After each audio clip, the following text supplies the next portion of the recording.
In today's video, we're going to review my carbon fiber electric bike. What makes this e-bike stand out in the pack is it's not. It's got a 60-mile-an-hour top speed, and it's relatively lightweight of 138 pounds, and its brakes are... oh shit. Oh no. Maybe a little bit sketch. At the time of this recording, it costs about $6,000. And in today's video, we're gonna run it through the tail-happy circuit. Get it? Tail-happy, circuit, electric. Now I know what you're thinking. You're thinking, Matt, that's not an e-bike, that's a dirt bike. And while an electric dirt bike might run an 8,000 watt motor, a true dirt bike would never mount the motor on the swing arm, ground clearance, suspension characteristics, and the 120 amp controller mounted under the seat with an exposed fan isn't necessarily mounted in the best place to keep it safe from mud, but regardless of where it's mounted, it can pull 8,000 watts of power from the 72 volt 45 amp hour battery pack and send it all to the PMSM motor. The single piston hydraulic brakes might be a little underpowered, but it does have regen brake. We'll talk a little bit more about the brakes in a few. And all 8,000 watts of that power is sent to a 90-tooth sprocket through an unexpectedly narrow 219H chain. And it does have a spot to mount passenger pegs, which I picked a pair up for like $2 on Amazon. Of course, it's got adjustable rear suspension and adjustable front suspension with an inverted fork, which you can use this locking mechanism to lock the wheel. Which, speaking of locking, let's unlock it. It's got a push button unlock and a push to start. And when you power it up, here's the display you're greeted with. Max charge on a 72 volt battery is 84 volts. We get a few other readouts, and of course, a full twist throttle. So let's pop this thing in sport mode. Sport, and get on out of here. Today I learned the elevator goes 3 miles an hour down. Can I do the 20% hill grade? Oh, that's fun. I mean, dude,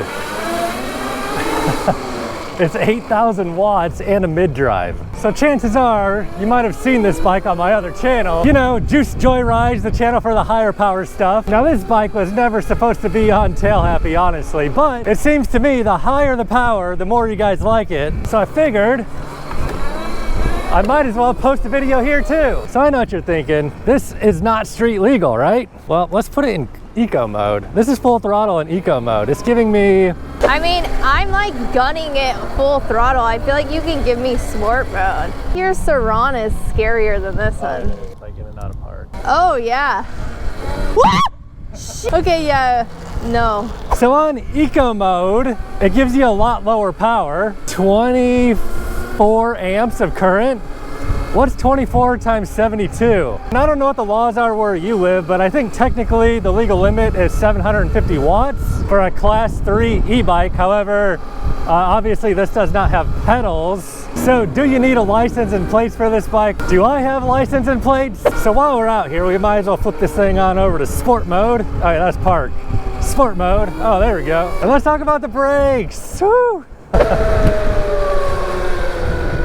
Man, I need more than one finger to pull these brake levers. You really got to pull those levers pretty hard, especially at the top like 5 or 10% of the battery, because the regenerative braking does not activate for like the first 1 volt of the battery, the top 5 or 10% of the battery. And that's because when you do use regen brake, which is good once it starts working, you guys will see right now it's not working. But when you use regen braking, it'll actually charge the battery just a little bit. There is the battery. I'm guessing the reason they don't have that regen brake work for the top 1 volt of the battery is because you don't want to overcharge your battery beyond 84 volts. We don't need to see this battery explode, catch on fire, and all that stuff. Now, the official website for this bike says it will go 60 miles an hour.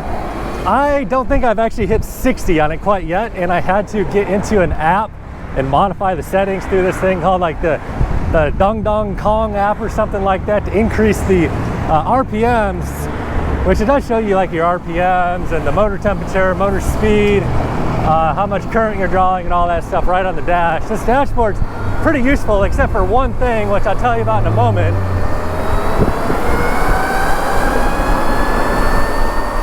Which you might be able to notice right now what that one thing is. That would be the speedometer. The speedometer is incorrect on this bike. I don't know how to change it. but it reads a solid, well, it depends on what speed you're going, but about 10 miles an hour fast once you're going about 30 or 40. Full throttle right now.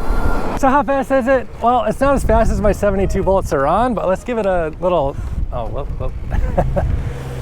let's give it a little 0 to 20 acceleration here. You can go wide open throttle and it won't like pop a wheelie too much on you, as long as you don't lean back too much. But full throttle, ready. I weigh 200 pounds. Go. Spot 20.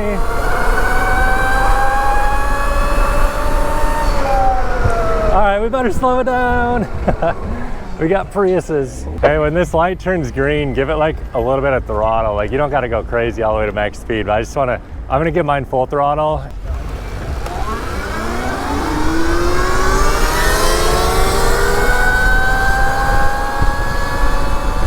That's 12,000 watts versus 8,000 watts right there. So in general, this thing accelerates a little bit more slow, well, probably quite a bit more slow than my 72 volt custom e-bike, but it does have a longer wheelbase, and because of the longer wheelbase, it makes it feel a lot more stable at speed, and it has a lower power to weight ratio. So the front end is a little bit less likely to kind of come up on you compared to my 72 volt custom e-bike. And another thing, compared to my custom e-bike, this has a bigger battery, and since it has lower power, I generally get a lot more range out of this. Regen brake is working now, about, I don't know, 5 miles into this ride, 4 miles into this ride. Once the battery gets down to what, like 81 volts, something like that, then you'll start getting that regen brake activated. So, you know, it's not like a power monster, but it's definitely got enough power to have some fun. 8,000 watts is no joke. Now, if you watch any of my other videos on juice joyrides, in my opinion, this bike would be best with a belt drive. Because I mean, that chain, it's pretty loud. I don't really think it's necessary. I mean, with that motor being mounted so low down, I don't really see this really being used as like, you know, a serious dirt bike. Whoa. And belts are, you know, kind of prone to snapping for dirt bike conditions, but I think this would just be best as a belt drive, honestly. Also, these knobby tires, I don't make any use out of them. I'm thinking about converting this thing over to street tires. Just can't find a set of 19s that I like. So this thing does have some problems, one of which is the percentage readout on the battery. It actually looks like it's reading out correctly today at 84% at 81 volts. Sometimes this percentage readout will be completely wrong. It'll say like 68.1 volts. According to the 72 volt chart, 68 volts is 35% remaining on the battery. So let's see what it'll do, 0 to whatever. Ready, go. Full throttle. A little bit of tailwind, so every advantage possible, really.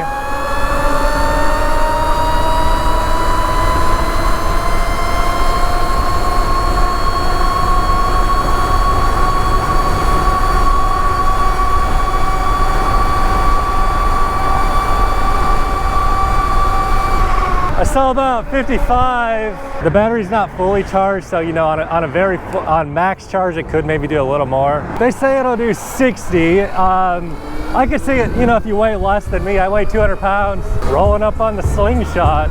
They say that's a motorcycle. And I believe the user manual does say not to jump this thing. And it definitely doesn't really feel like the kind of bike you should be jumping. The suspension is like really floaty and soft. Have you guys been over to the Venice Canal, seen this? You know, another flaw of this bike is there is a slight like throttle delay. So from like the time like when you let off the throttle, like now to now, like there's like a very, I don't know, maybe like a 1/10 of a second delay from the time when you let off to. It's one thing that kind of interferes with the balance point of the wheelie a little bit too. I have not gotten this bike to like, you know, it's really an intimidating bike to wheelie for me personally. I have seen people wheeling these though, so it can be done. Another thing about this bike is every now and then it will just randomly turn off on me. 76 volts, 70% charge. Let's see what kind of juice it has. Oh, dude, the motor just like cut out on me. I'm sorry, Oh, wow. All right, I don't know what happened there. Probably too much current draw. It seems to happen, like on average, I would say once per ride. Thing died on me in traffic. Sometimes it doesn't happen at all, even on like a 40-mile ride. Whereas other times it'll turn off in like the first 5 minutes. Well, a few miles into the ride, died on me. But as soon as you bring it to 0 RPM, it'll just start right up without pressing any buttons. It's very confusing. Let's get by the bicycle. Welcome to Venice. So one comment I get all the time over on Juice Dry Rides is this bike worth $6,000? I honestly don't know. Solar just gave me this bike to review, so that was pretty awesome. So that's what I do. I just get out here and ride this bike, and it's fun, man. One thing that's excellent about it is I have not stopped at the gas station to put gas in this bike one time since owning it. However, I guess the case can be made. What gas bike can you buy for $6,000? I mean, you can go out and spend $6,000 on a gas bike and, you know, get something that'll take you 200 miles an hour. Now, is it going to silently ride past the police station? No. So technically, you know, I don't know where you can ride this thing. I ride it around here and it's cool. I'm not gonna fit through there. So about the ground clearance on this bike, whoa, whoa, whoa. I mean, you can see that motor sitting on the swing arm gets pretty close to the stairs. Oh, this guy could probably wheelie the Solar e-clipse. Maybe I should pass it over to another random stranger. Thanks, man. I swear. Sure. I promise you. No, bro, I have a 450 and a 350. I swear to God. All right, yeah. My boy, thank you. Tell me what you think, man. Yeah, that's what he said. That's awesome. Oh, shit. Oh, no. Sorry, man. Bro, if there's any problem, I'll pay for it. So what kind of range does it do? Well, check it out. See those mountains all the way out there? I could throw a football over those. No, actually, I could ride this bike all the way out there and like around out there and back all the way here. So it'll do like easily 50 miles, like, you know, pushing it pretty good. Made it. So riding it around here in LA, I have not had any trouble whatsoever. Pretty much taking it wherever I want. Dudes from Solar came here and we can't record out here, man. We were able to take a pair of them all the way out to the mountains in Malibu and stuff, and that was really cool. They sell them for like $6,000, but it's become, yeah, it's pretty cool. What, 60, 65 miles per hour? About 55. Only? Like 55, 60. This one's $6,000. Yeah, it's kind of expensive. I like to hit like mountain bike trails with the dirt cool. bike, right? Yeah. But it's loud and people call the police. Oh shoot, police are coming. I am out of here, dude. Can you charge it at like a public charge point? Unfortunately, the answer is no. It comes with a charger, you plug it in right here at home. And it's a 10 amp charger on a 45 amp hour battery pack. So 45 divided by 10 comes out to about 4.5 hours to charge it from completely empty to completely full. So, you know, it charges pretty quick. So you can charge like half the battery in about 2 hours, which, I mean, well, that's not too bad. There's a bug that just hit me in the face. So one thing I don't love about the bike is the stock foot pegs that come on it. They're just not very wide, and I mean, they're fine. You can swap them out easily, but it just doesn't give you very much surface area to put your feet on. And I'm pretty sure this thing would tackle just about any hill you could throw at it. I mean, it's a mid-drive, and you know, it has 8,000 watts of power. So, I mean, hey, what better place to do that right in front of Santa Monica police? He's out here writing tickets. There he goes right there. So, I mean, I guess you can ride it as long as you don't park it illegally. If I was ever going to be able to wheelie this thing, it would be going up the hill. Don't really foresee that happening. One thing I really like about this bike is the regen brake activated by the brake levers. You might be able to hear it.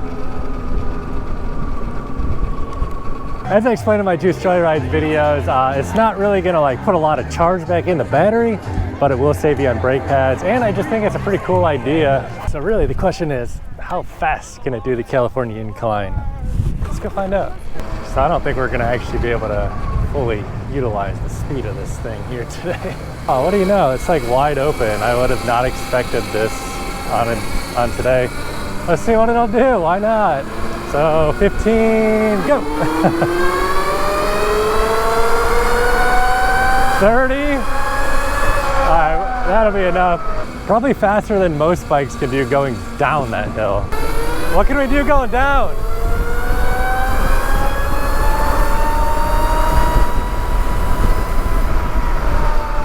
Brakes!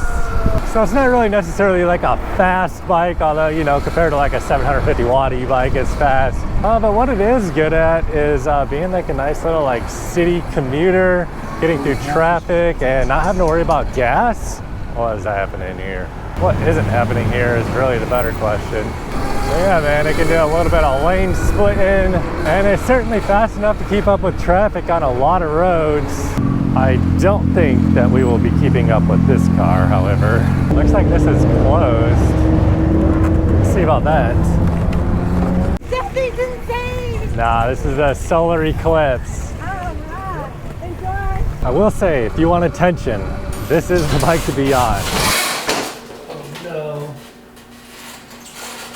Dang it. So if you enjoyed the video, give me a thumbs up and watch this one next. I'm gonna have to clean that up. You would kill me if I did that, by the way. Just fathom for a second